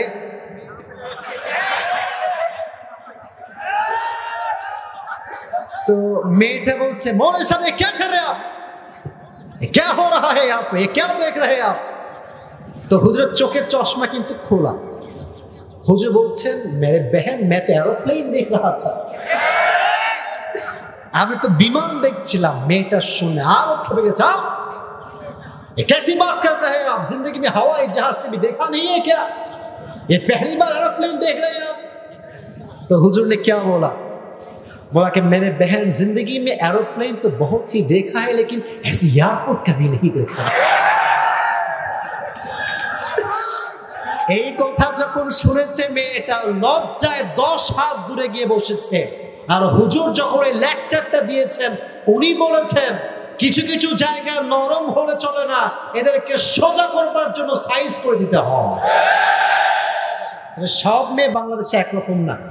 আর তোমরা আবার চোখ দুকি মারতে যাইও না। হুজুরের চোখে সমস্যা আছে, তোমাদের চোখে তো কোনো সমস্যা নাই, ঠিক না? এজন্য আজ থেকে যদি প্রকৃতপক্ষের মুসলিম হতে চান, সূরা আলে ইমরানের 102 নম্বর আয়াত অনুযায়ী চোখটা হেফাজত আজ থেকে করবেন তো ইনশাআল্লাহ। আল্লাহ তাআলা আমাদের প্রত্যেকটা অঙ্গ প্রত্যঙ্গকে পরিপূর্ণ মুসলিম বানাবার তৌফিক দান করুক, সকলেই পড়া আমিন। প্রিয় ভাইরা, রাত 12:10 বাজে। শুনুন, আমি বলি, বিবেক আমি বলি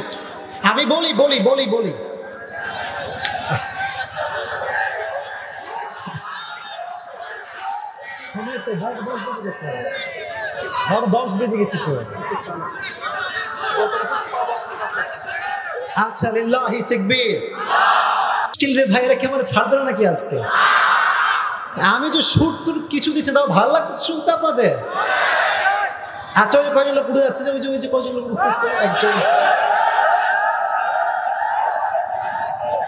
আচ্ছা ঠিক আছে, একটা ডিল করে, ডিল। আচ্ছা ডিল করি। আচ্ছা থামেন, এই আওয়াজ করুন, থামেন। ডিলটা হচ্ছে এখন বাজে 12:13। আমি ডিলটা বলি, আমরা ঠিক 12:30টার মধ্যে শেষ করবো ইনশাআল্লাহ। আমি বলি না, আমি বলতে দাও। কমিটিরা আছে, থামো। আবেগ দিয়ে না, বিবেক দিয়ে কাজ করতে হবে। এই যারা চিল্লাচ্ছে একটা পর্যন্ত, একটা ফজর নামাজ ঠিকঠাক করবে না। বিবেক দিয়ে ভাইয়ার আমার, একটা বক্তা 1.5 ঘন্টা না, 1 ঘন্টা 15 মিনিট কথা বললেই চলে। তবে যেহেতু গত বছর রাত দেরি করে এসেছিলাম, তাই একটা হক আমার উপর আমাদের আছে, আমি জানি। তবে আমার উপর জুলুম করবেন না, আমি যা বলছি মনোযোগ দিয়ে শুনুন, আমল করলেই চলবে ইনশাআল্লাহ। তবে পেছন থেকে কোনো লোক যদি ডান থেকে উঠে যায়, বাম থেকে উঠে যায়, আমি দোয়া করে দেব। আমাকে ওয়াদা করতে হবে, ডান বাম কেউ করতে পারবেন না ইনশাআল্লাহ। আচ্ছা যান, আপনাদের ভালোবাসায় এই যে আপনাদের, আচ্ছা ঠিক আছে, জুলুম করেন না। আমরা তাকবীর দেয়া গেল, লিল্লাহি তাকবীর। প্রকৃতপক্ষের মুসলিম যদি হয়ে মরতে চান, লাস্ট কন্ডিশন, আপনাদেরকে এই আওয়াজ করেন না, একজন লোক যাক, এটা কোনো ম্যাটার না, হয়তো পেশাব লাগতে পারে, ওয়াশরুমে যাওয়ার জরুরত হতে পারে, তবে বেশি লোক উঠলে কিন্তু আমি দোয়া করে দিব, কেউ যাবেন না, ঠিক আছে ইনশাআল্লাহ। যদি প্রকৃতপক্ষের মুসলিম হয়ে মরতে চান, আল্লাযী খালাকাল মাউতা ওয়াল হায়াতা লিয়াবলুয়াকুম আইয়ুকুম আহসানু আমালা, যেই বান্দা প্রকৃতপক্ষের মুসলিম হয়ে মরতে চায় তার জন্য বেশি আমল করবার কোনো প্রয়োজন নেই। যদি সে ভালো আমল করে এটাকেই জান্নাতে যাওয়ার ওয়াসিলা হিসেবে কবুল করে নিবে একজন, তিনি কে? এবার বলেন, আল্লাহর কাছে বেশি আমলের দাম বেশি না ভালো আমলের দাম বেশি?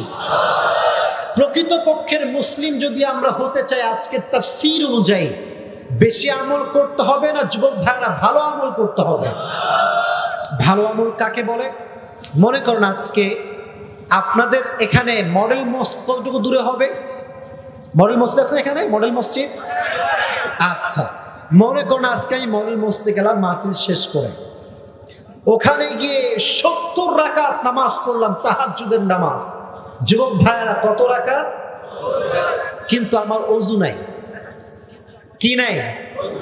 আরেকজন যুবক খোকসার এই মাহফিল থেকে উঠে গিয়ে 70 রাকাত নয়, মাত্র 2 রাকাত পড়ল, পরিপূর্ণ ওযু করে খুশু এবং খুজু সহ সেজদায় গিয়ে কান্না করলো, রবের কাছে দোয়া করলো, মোনাজাত করলো। খোকসার ভাইরা বলেন তো, আমার 70 রাকাত তাহাজ্জুদ ওযু ছাড়ার দাম বেশি না যুবকের 2 রাকাতের দাম বেশি? আখলিস দীনাকা ইয়াকফিকা আল আমালুল কালিল। বান্দারে, আমাকে খুশি করতে চাইলে 70 রাকাত তাহাজ্জুদ পড়তে হবে না, কয়েক কোটি টাকা দান করতে হবে না, একটা সেজদা আমি রবের জন্য দে, একটা সেজদা আমি তোর জান্নাতে যাওয়ার ওসিলা হিসেবে কবুল করে নেব। এবার আসেন, যখন আপনি মারা যাবেন, যদি মুসলিম না হয়ে মারা যান, কবরে যাওয়ার পরে বাপের পরিচয় দিয়ে কি ছাড় পাওয়া যাবে? আচ্ছা মনে করেন আমি মারা গেলাম আজকে, ফর এক্সাম্পল, কবরে মাটি দেওয়া হলো, ফেরেশতা আমাকে বলছে মান আনতা, হু আর ইউ ম্যান? আমি বললাম I am the son of Obaidul Quader. এই পরিচয়ে কি ছাড় পাওয়া যাবে? আচ্ছা বললাম যে আমি অনেক বড় সেলিব্রিটি মানুষ, হিউজ হিউজ ফ্যান ফলোয়ার্স আমার আছে, ছাড় পাওয়া যাবে? কবরে যদি পরিচয় দিয়ে ছাড় পাওয়া যেত, সবার আগে নবীজির মেয়ে ফাতেমা ছাড় পেয়ে যেত। নবীজির মেয়ের নাম কি ছিল প্রিয় ভাইয়েরা? ফাতেমা। একটা হাদিস মনে এসেছে, এই হাদিসটা আমি সবাইকে অনুরোধ করছি হৃদয়ের কান দিয়ে শুনতে হবে। হৃদয়ের কান আছে সবার? দেখেন ভালো আমলের দাম কত বেশি। এখানে কি আওয়াজ করছে? কি সমস্যা তোমার? চুপ, আওয়াজ নেই। এখানে কত সুন্দর মানুষগুলো বসে আছে ভদ্রর মতো, ঠিক কিনা? ফাতেমা রাদিয়াল্লাহু তাআলা আনহার হাদিসটা বলছি, মনোযোগ দিয়ে শুনবেন। ইন্তেকালের দিন যখন ফাতেমার চলে আসলো, মারা যাবেন, ইন্তেকালের দিনে ফজরের নামাজের পরে আলী রাদিয়াল্লাহু তাআলা আনহু ঘরে এসেছেন। দেখেন, প্রকৃতপক্ষের মুসলিম হতে হলে ভালো আমল লাগবে। ভালো আমলের দাম কত বেশি? ভালো আমল ছাড়া কবরে কোনো পরিচয় চলবে না। ফাতেমা যখন মারা যাবেন, ফজরের নামাজের পরে বসে আছেন ঘরের ভেতরে, হঠাৎ করে আলী রাদিয়াল্লাহু তাআলা আনহু ঘরে প্রবেশ করেছেন। এসে দেখছেন যে ফাতেমা বসে আছে, আর ফাতেমার 2 চোখ বেয়ে বেয়ে পানি ঝরছে, 2 চোখে পানি আর পানি। আহা! ফাতেমাকে আলী বলল, হে ফাতেমা, তোমার চোখের কোঠায় ফজর নামাজের পরে কেন পানি ফোঁটা ঝরছে? তুমি কাঁদছো কেন? ফাতেমা ডাক দিয়ে বলছে, হে আমার স্বামী, আজকে তাহাজ্জুদের নামাজের সময় যখন আমি ঘুমিয়েছিলাম, ফজরের নামাজের পূর্বে যখন ঘুমিয়েছিলাম, আমি আমার ঘুমের মাঝে আমার প্রিয় আব্বাজান, প্রিয় নবীর সঙ্গে স্বপ্নে সাক্ষাৎ করেছি। সুবহানাল্লাহ। তো মন খুলে পড়লেন না? একটু মন খুলে পড়েন সুবহানাল্লাহ। এবার ফাতেমাকে আলী বলছে, হে ফাতেমা, এটা তো সৌভাগ্যের বিষয়, তুমি তোমার আব্বাজানকে স্বপ্নে দেখে তো সৌভাগ্যের বিষয়, তুমি কাঁদছো কেন? এবার ফাতেমা ডাক দিয়ে বলছে, আমার স্বামী, আমি স্বপ্নের মাঝে দেখতে শুরু করলাম বিশাল অন্ধকার রাত, অমাবস্যার রাতের মতো অন্ধকার। আমার আব্বা যেন অন্ধকার রাতে হাত দিয়ে এই দিক ওই দিক খুঁজতে শুরু করে দিয়েছে, কোথাও কিছু খুঁজে পাচ্ছে না। হঠাৎ করে আমি ফাতেমা এই অন্ধকার রাতে বাবার সামনে গিয়ে দাঁড়ালাম। আব্বা যান, এই অন্ধকার রাতে আপনি কি খুঁজতেছেন? আব্বা আমার দিকে তাকে একটা মুচকি হাসি দিলেন আর বললেন যে, আরে ফাতেমা, আমি তো তোমাকেই খুঁজতেছিলাম। এবার আলী বলছে, সুসংবাদের বিষয় এইটা, তোমার চোখে পানি কেন? এবার স্বপ্নের ব্যাখ্যা বুঝবেন। মাঝে মাঝে মুরব্বিনে আজমরা আপনারা দেখবেন, আমরা ঘুমায় থাকি, ঘুমের মাঝে হয়তো আমাদের মা বাবা যারা মারা গিয়েছে, অন্ধকার কবরে চলে গিয়েছে, মাঝে মাঝে দেখবেন কবর থেকে ভাই মা বোন ডাকে যে আমার কাছে চলে আসো, আমার কাছে আসো, আমি অনেক একা। যদি মৃত ব্যক্তি আপনাকে স্বপ্নে ডাকে কবর থেকে, এর ব্যাখ্যা এসেছে এইরকম যে আপনার হায়াতের সময়সীমা বেশি একটা বাকি আর, খোকসার ভাইয়ারা, বেশি একটা বাকি আর। এবার ফাতেমা রাদিয়াল্লাহু তাআলা আনহা বলছেন, হে আমার স্বামী, আমাকে যিনি ডেকেছেন তিনি হচ্ছেন সাইয়্যিদুল কাউনাইন, সাইয়্যিদুল মুরসালিন, বিশ্ব মানবতার মুক্তির দূত নবী মুহাম্মদুর রাসূলুল্লাহ সাল্লাল্লাহু আলাইহি ওয়াসাল্লাম, তিনি আমাকে ডেকেছেন। অতএব আমার যাওয়ার সময় হয়ে গিয়েছে। কিন্তু অবাক করার বিষয় হচ্ছে, মৃত্যুর দিনে এত জ্বর, এত মাথা ব্যথা, তবুও ফাতেমা রুটি বানাচ্ছেন, জামা কাপড় খাসতেছেন। আলী রাদিয়াল্লাহু তাআলা আনহু রাগান্বিত হয়ে বলেন, হে ফাতেমা, থামো, স্টপ, তুমি আজকে মারা যাবা, তুমি কেন কাজ করতেছো? ফাতেমা ডাক দিয়ে বলছে, হে আমার স্বামী আলী, আমাকে আজকে বেশি বেশি কাজ করতে দাও, এর কারণ আমি মৃত্যুর শেষ নিঃশ্বাস পর্যন্ত স্বামীর খেদমত করে করে মরতে চাই। এত আস্তে সুবহানাল্লাহ পড়লেন। ফাতেমা মৃত্যুর আগেও স্বামীর খেদমত করতে চায়, আর আজকালকার কিছু মেয়েরা স্বামীকে গোলাম হিসেবে ব্যবহার করতে চায়। এবার দেখেন, ফাতেমা যখন মারা যাবেন, স্বামীকে ডেকেছে, হে আলী, আমার ডান পাশে বসো, তুমি আমার হাত ধরো, মৃত্যুর পূর্বে তোমাকে আমি 3টা ওসিয়ত করতে চাই। জোরে বলেন, কয়টা ওসিয়ত? 1 নাম্বার, আমাকে ওয়াদা করতে হবে আমি যখন মারা যাব, তুমি আমাকে স্ত্রী হিসেবে যে ভুলগুলো হয়ে গিয়েছে সমস্ত ভুল রবের দিকে তাকিয়ে মাফ করে দিবা। সুবহানাল্লাহ। নাম্বার 1। নাম্বার 2, কলিজার ভাইরা, বাঙালিরা কি করে জানেন? কিছু কিছু বাঙালি মেয়ে আছে দেখবেন, যদি বুঝে যায় যে আমি মারা যাব, স্বামীকে ডাকে, এই স্বামী এদিকে আয়, এদিকে আয়। স্বামী বলে, কি হয়েছে রে, এত ডাকতেছে, মানে কি হয়েছে? বউ কি বলতেছে, বলো বলো। লাই শোনাই, মরে যাচ্ছি রে। কি যাচ্ছি রে? মরে যাচ্ছি। তোর কাছে একটা ওসিয়ত, আমি যখন মারা যাব, তুই যাই করিস আর তাই করিস, তুই দ্বিতীয় বিয়ে করতে পারবি না। আসতে বললেন কেন ভাইরা আমার? এরকম মেয়ে বাংলাদেশে আছে না নাই? ভাই, সেই দিন আমি ফেসবুক চালাচ্ছি, মানে ফেসবুকে ঢুকেছি, এভাবে স্ক্রল করছি, হাদিস থেকে একটা কথা মনে পড়ে গেল। হঠাৎ করে ফেসবুকে একটা পোস্ট আমার সামনে এসেছে, উর্দু লেখা আছে। খোসার ভাইরা, কি লেখা আছে? লেখা আছে কি জানেন? আগে উর্দুটা বুঝবেন, আগে কান খাড়া করে শুনে বুঝতে পারবেন, আশা করা যায়। एक बीवी ने अपनी हस्बैंड से पूछा, क्या तुम मुझे सच में ही प्यार करते हो? तो हस्बैंड ने कहा, हाँ सच में ही प्यार करता हूं। फिर बीवी ने पूछा, सच में ही करते हो? हस्बैंड ने कहा, हाँ सच में ही क्या करता हूं प्यार। फिर बीवी ने पूछा कि अगर मैं अब मर जाऊं तो तुम्हारा क्या होगा मेरा जान? तो हस्बैंड ने कहा, तुम्हारे बिना मैं तो पागल हो जाऊंगा। क्या हो जाऊंगा? पागल हो जाऊंगा। फिर बीवी ने लास्ट सवाल पूछा कि मेरी मरने के बाद दूसरी शादी तो नहीं करोगे ना? तो हस्बैंड ने कहा, यार तुम क्या बात कर रहे हो, पागल जो चाहे वही कर सकता है। বউ তার স্বামীকে বলছে, স্বামী রে, আমার কি তুমি ভালোবাসো? স্বামী কয়, হ্যাঁ মন থেকেই ভালোবাসি। বউ কয়, আমি মরলে তোমার কি হবে? মুখে মুখে বলে, তুই মরলে আমি পাগল হয়ে যাব, আর মনে মনে কয়, তুই মরলে আমি জানে বেঁচে যাব। তো বউ বলছে, শোনো, আমাকে ওই সব বাদ দাও, এই পাগল টাগল বাদ দাও, আগে বলো আমি মরলে তুমি দ্বিতীয় বিয়ে করবা কি করবা না? বলে, বউ তুমি কি বলছো এসব, আমি তো পাগল হয়ে যাব। আর পাগল যা মন চায় তাই করতে পারে। এজন্য মাঝে মাঝে মেয়েদেরকে কৌশলে হ্যান্ডেল করতে হয়, ঠিক না? ফাতেমা রাদিয়াল্লাহু তাআলা আনহা ডাক দিয়ে বলছেন, হে আমার স্বামী আলী, আমি যখন মারা যাব তোমার যাকে মন চায় তাকে তুমি বিয়ে করবা, তবে একটা শর্ত আছে।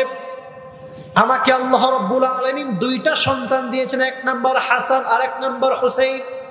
তুমি যাকে বিয়ে করবা আমার কোনো আপত্তি নাই, তবে আমার 2 নাম্বার ওসিয়ত হলো আমার সন্তান হাসান এবং হুসাইন যেন এক মুহূর্তের জন্য কষ্ট না পায়। সুবহানাল্লাহ। যাকে মন চায় তাকে বিয়ে করবা, আপত্তি নাই। এবার বলো 3 নাম্বার ওসিয়ত কি? লাস্ট কথা বলছে, শোনো আমার বোনেরা, কান খাড়া করতে হয়, বোনদেরকে বলছি, 3 নাম্বার ওসিয়ত, হে আমার স্বামী আলী, আমি যখন মারা যাব আমার মৃত্যুর খবর মদিনার কেউ জানতে পারবে না। হে আলী, তুমি হবে আমার জানাজার ইমাম, আর আমার 2 সন্তান হবে জানাজার মুক্তাদি, হাসান এবং হুসাইন। সুবহানাল্লাহ পড়ে আলী ডাক দিয়ে বলছে, ফাতেমা কেউ জানবে না, কারণ কি? ফাতেমা ডাক দিয়ে বলছে, আমার স্বামী, আমার বয়স 24 বছর হয়ে গেছে, আমি একজন যুবতী মেয়ে। এই 24 বছর বয়সে আমি এমন ভাবে পর্দা করেছি, দুনিয়ার কোনো পুরুষ আমার চেহারার কোনো অংশ এক মুহূর্তের জন্য দেখতে পারে নাই। তুমি যখন সবাইকে খবর দিবা যে ফাতেমা মারা গিয়েছে, সবাই আসবে জানাজা দেওয়ার জন্য, বিশাল বড় মাঠ হবে, মাঠের সামনে আমার লাশ থাকবে, সাহাবা একরাম আসবে, বলবে, এই দেখ দেখ দেখ দেখ, ফাতেমা না লম্বা না ছোট ছিল, দেখ দেখ ফাতেমা না মোটা না চিকন ছিল। আমি ফাতেমাকে যেহেতু বেঁচে থাকা অবস্থায় কেউ এক পলক দেখতে পারে নাই, আমার মৃত্যুর পরে আমার বডির সাইজ কেউ জানবে, এটা আমি ফাতেমা নবীজির মেয়ে সহ্য করতে পারবো না। সুবহানাল্লাহ বলে। পর্দা কাকে বলে? পর্দার কোয়ালিটি কারে বলে? আলী বলল, ঠিক আছে যাও, এটাও মানলাম, কোনো সমস্যা নেই। ফাতেমা মারা গেলেন। যখন ফাতেমার লাশ দাফন করা হবে, আলী হয়েছে ইমাম, হাসান এবং হুসাইন হচ্ছে মুক্তাদি। কলিজার ভাইয়েরা, মসজিদে খাটলি থাকে, খাটলির পা থাকে কয়টা? খোকসার ভাইয়েরা কয়টা? জানাজা হয়ে গিয়েছে, এদিকে আমার চোখে এদিকে এদিকে এক পা ধরেছে হাসান, আর এক পা ধরেছে হুসাইন, আর এক পা ধরেছে আলী, আর এক পা পরিপূর্ণ খালি, ধরার মতো কেউ নাই। আলী যখন কাঁধে লাশটা এভাবে নিয়েছে, আলীর চোখ দিয়ে অঝরে পানি ঝরছে, এই জন্য যে কলিজার টুকরা আমার একমাত্র বউ মারা গিয়েছে, কিন্তু বউয়ের লাশটা কেউ ধরবে, ধরার মতো কোনো মানুষ নাই। হাসান বলছে, আমার আম্মা জান বিদায় নিয়েছে, মায়ের লাশের খাটিয়ার পা খালি, ধরার মতো কোনো মানুষ কি দুনিয়াতে নাই? হঠাৎ করে হাদিসে এসেছে, দূর থেকে একজন সাহাবী, ইসমুহু আবু যর গিফারি রাদিয়াল্লাহু তাআলা আন, দূর থেকে দৌড়ে দৌড়ে দৌড়ে আসছে আলীর দিকে। আলী দেখে তো টেনশন, আয় হায়, আবু যর গিফারি যদি এসে বলে, এই আলী, এই মান হাদিহিল মাইয়িত, লাশটা কার? আমি যদি বলি হাদিহিল মাইয়িত বিনতু মুহাম্মদ সাল্লাল্লাহু আলাইহি ওয়াসাল্লাম, তাহলে আমি আলীর বইয়ের যে ওসিয়ত ছিল কেউ জানবে না, এই ওসিয়তটা ভেঙে যাবে, ঠিক কিনা? আর যদি বলি আমি এটা ফাতেমার লাশ নয়, তবে একটা কথা সত্য, নবীর উম্মত যে হবে সে কখনো চুল পরিমাণ মিথ্যা কথা বলতে পারবে না। আলী দ্বিধায় পড়ে গিয়েছে, না পুরো শরীরটা ঘেমে গিয়েছে, টেনশন যে ওসিয়ত যদি ভেঙে না যায়। আবু যর গিফারি দৌড় দিয়ে এসে বলছে, ইয়া আলী, ইয়া আলী লা তাখাফ ওয়া লা তাহজান, ইয়া আলী লা তাখাফ ওয়া লা তাহজান, হে আলী টেনশন করো না, never lose hope and don't be upset, মন খারাপ করো না, টেনশন করো না, আমাকে আল্লাহ নিজেই পাঠিয়ে দিয়েছে। রবের পক্ষ থেকে আসছি, তোমার ওসিয়ত ভাঙবে না, টেনশন নাই, ধরো খাটলি ধরো। 4 পা ফাতেমার খাটলিতে রব তার নিয়ামত দ্বারা ভরপুর করে দিল। সুবহানাল্লাহ। খাটিয়া নিয়ে যাচ্ছে, আমি কিন্তু লাস্টে আছি, এটা বুঝতে হবে ভালো আমলের দাম কত বেশি। লাশ এটা হচ্ছে খাটিয়া। জাস্ট প্র্যাকটিক্যালি বোঝাবার ট্রাই করছি, and I'm just trying to make you realize what is the benefit of good deeds. একটু বোঝার ট্রাই করবেন যে ভালো আমলের দাম আল্লাহর কাছে কত বেশি। লাশ রেখে দিয়েছে এভাবে কবরের সামনে। আবু যর গেফারি লাশের দিকে তাকিয়ে ভাবছে, মনে মনে প্রশ্ন করছে যে মান হাদিহিল মাইয়্যিত, এই লাশটা কার? তখন এই মন থেকে জবাব আসছে, মন থেকে সাইয়্যিদাতুন নিসাই আহলিল জান্নাহ, জান্নাতের সমস্ত নারীদের লাশ হচ্ছে এই লাশটা। গৌরবে আবু যর গেফারির বুকটা ফুলে গিয়েছে, কবরের সামনে ঠাস করে দাঁড়িয়ে গিয়েছে লাশটা রেখে।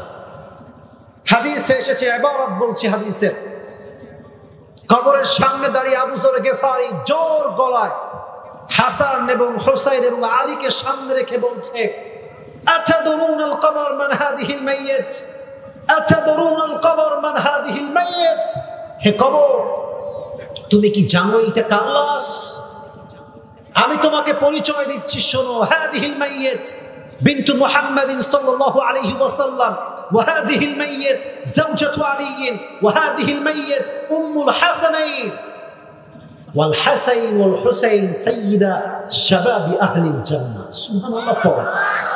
কবর ভালো করে শুনে নাও, এটা সাধারণ কোন নারীর লাশ নয়, এটা নবীজির কলিজার টুকরা মেয়ে ফাতেমার লাশ।